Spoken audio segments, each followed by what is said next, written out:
Olá, eu sou o professor Lucas Neto. Bem-vinda e bem-vindo a mais um programa Escola Bíblica no seu lar. Hoje nós vamos estudar a lição de número 13, que tem como título A Igreja não sobrevive sem doutrina. Vamos então dar início à nossa aula de hoje. O texto base da lição está na segunda carta a Timóteo, capítulo 2, versículos 14 ao 21. Diz assim a palavra do Senhor: Continue a lembrar estas coisas a todos, advertindo-os solenemente diante de Deus, para que não se envolvam em discussões acerca de palavras. Isso não tem proveito e serve apenas para perverter os ouvintes.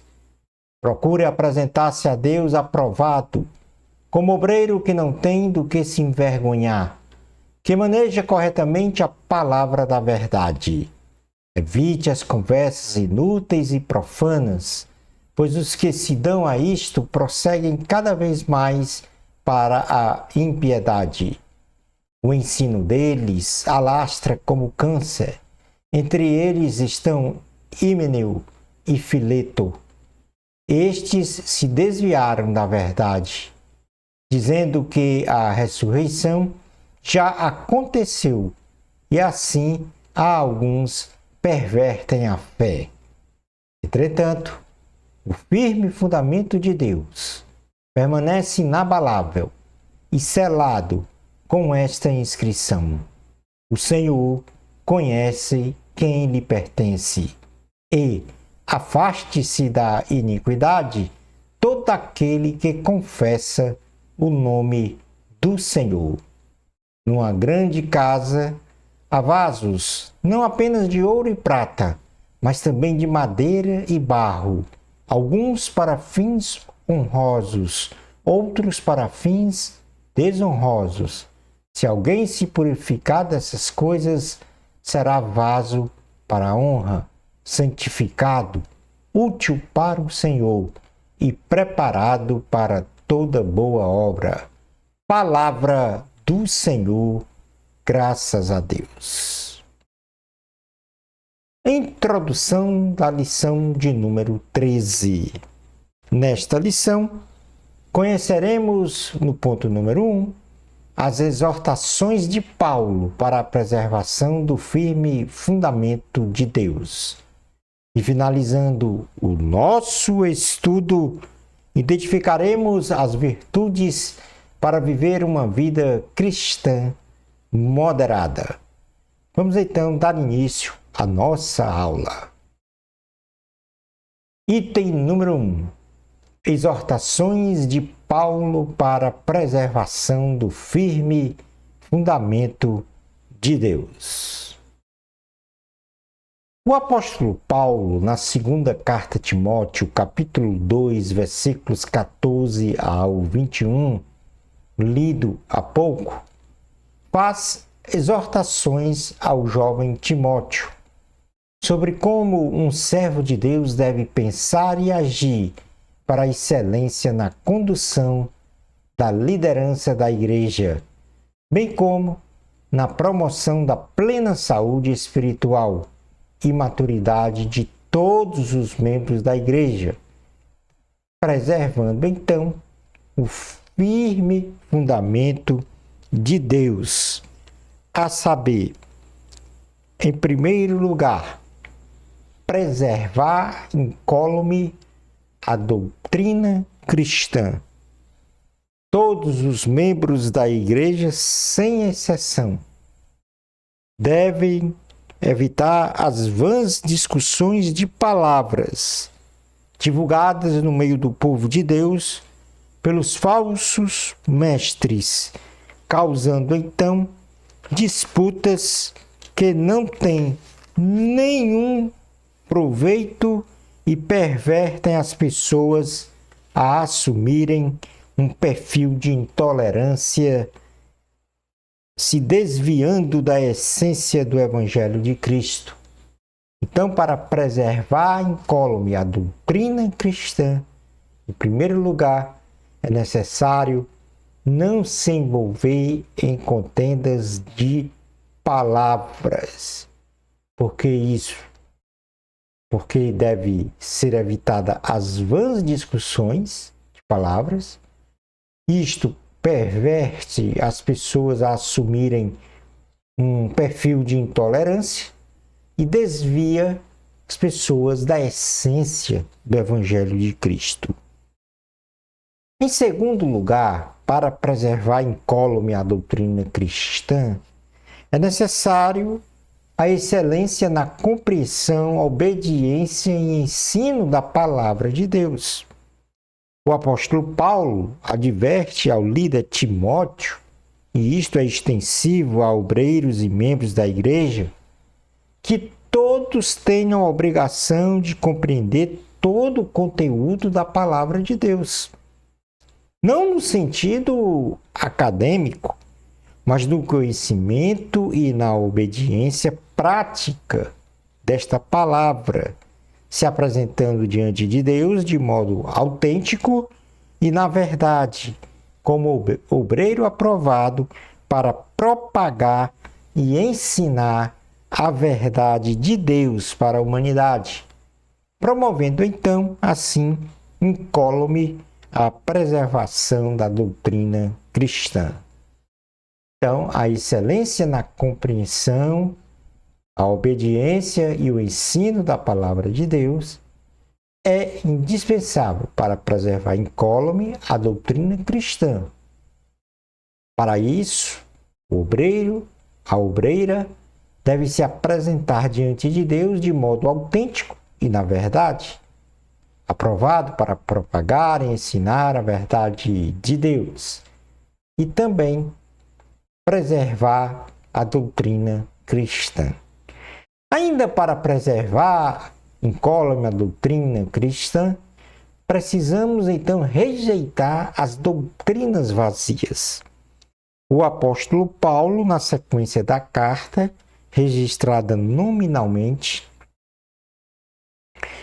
ele registra, melhor dizendo, nominalmente, Himeneu e Fileto como falsos mestres, que estavam a ensinar à igreja que a ressurreição no corpo não era no sentido literal da volta de Cristo, mas apenas espiritual.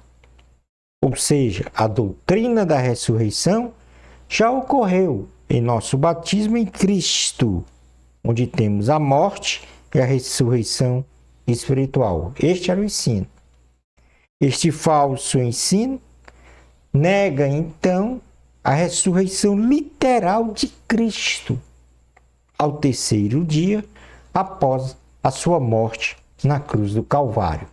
Então, Himeneu e Fileto, eles estavam a ensinar a igreja que a ressurreição no corpo não era no sentido literal, na volta de Cristo, que é o que a Bíblia registra.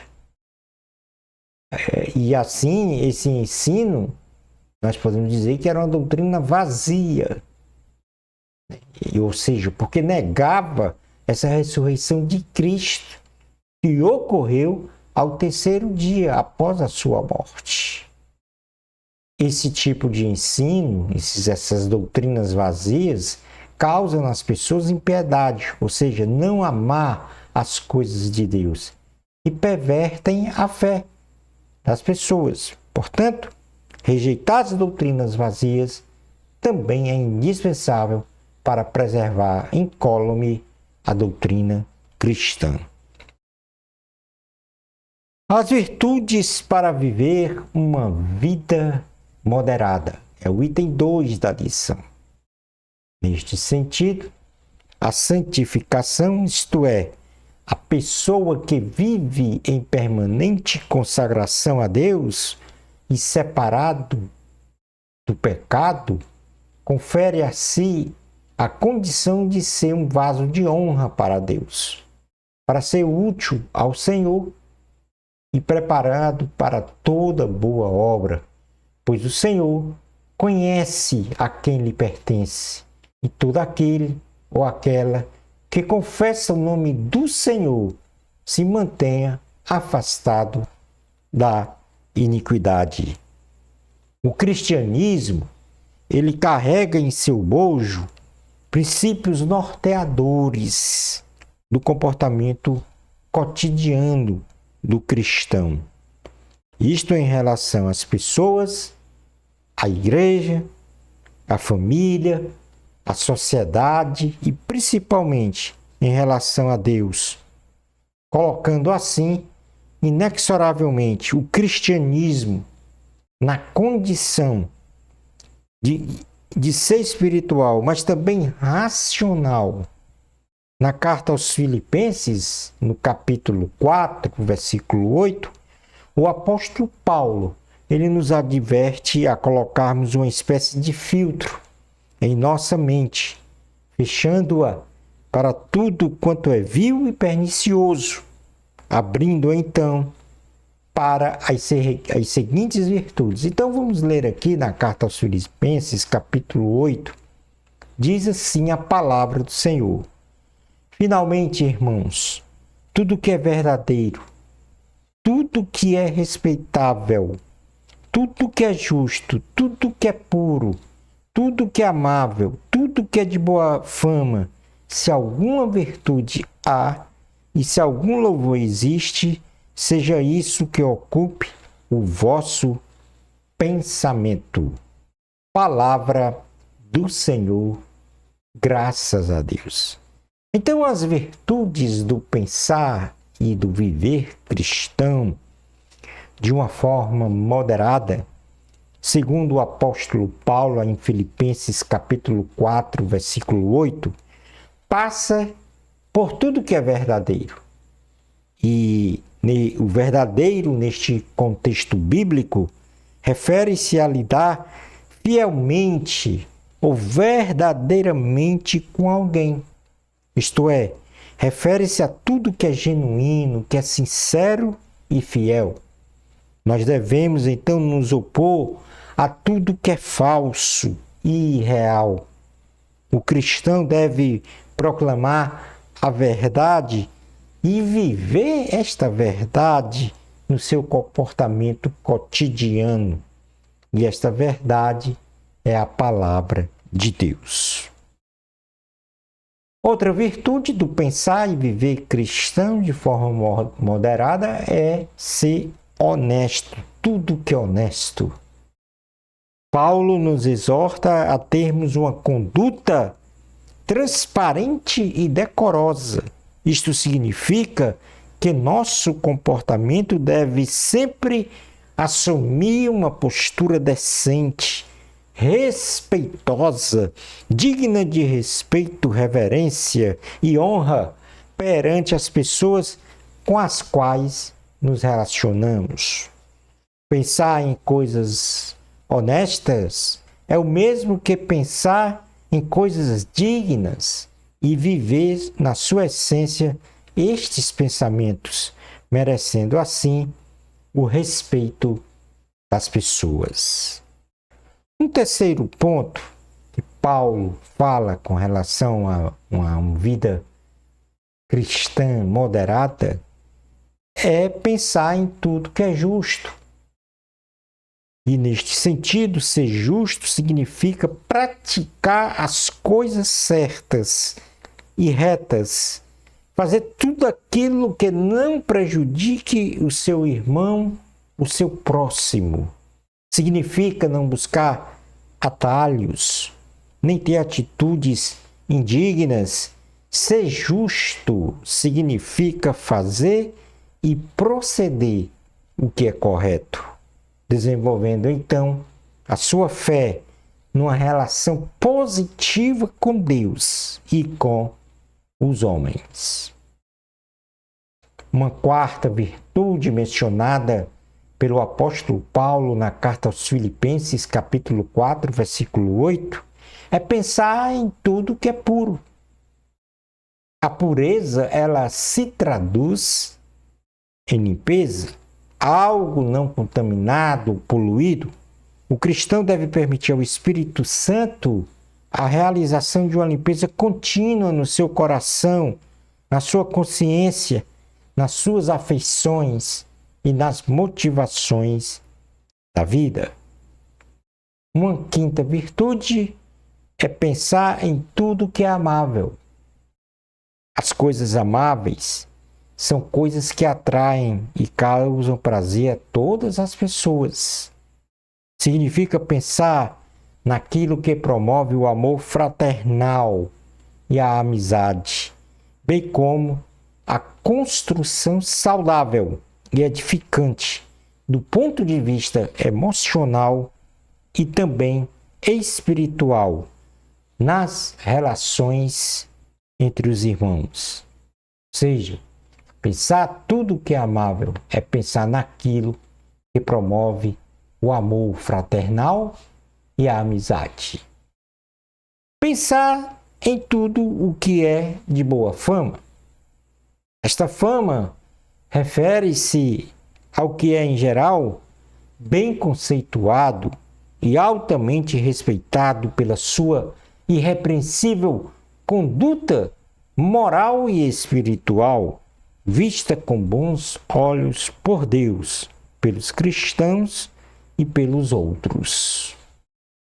Nisso pensai, diz assim o apóstolo Paulo, fechando então este elenco de 7 virtudes para viver uma vida cristã moderada. Ele encerra o versículo 8 dizendo: se há alguma virtude, se há algum louvor, nisso pensai. Pensai em quê?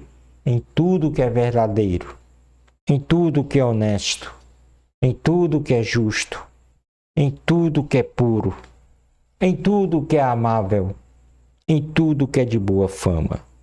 O cristão tem por obrigação demonstrar para o mundo a excelência no seu modo de pensar e viver. As virtudes do cristianismo devem ser proclamadas com louvor para a elevação moral e espiritual dos cristãos e não cristãos. Além desta proclamação, deve-se viver o cristianismo em toda a sua essência. Concluindo então a aula de hoje. Nesta lição, aprendemos que para manter incólume o firme fundamento de Deus, devemos nos manter afastados de contendas de palavras, compreender, obedecer e ensinar a palavra de Deus de forma integral, bem como rejeitar doutrinas vazias proferidas por falsos mestres, para nos mantermos firmes e de forma inabalável na fé cristã. Aprendemos que o viver cristão de forma moderada perpassa em pensar sempre em tudo que é verdadeiro, que é honesto, que é justo, puro, amável e de boa fama. Shalom Adonai. Na nossa próxima lição, vamos estudar a lição de número 1, em um novo trimestre. A lição de número 1 tem como título A Realidade da Fé Cristã. Bênçãos especiais de Jesus para você. Amor a Cristo, a glória sempre é de Deus. Até ao nosso próximo programa Escola Bíblica no seu lar. Isto, se Deus permitir.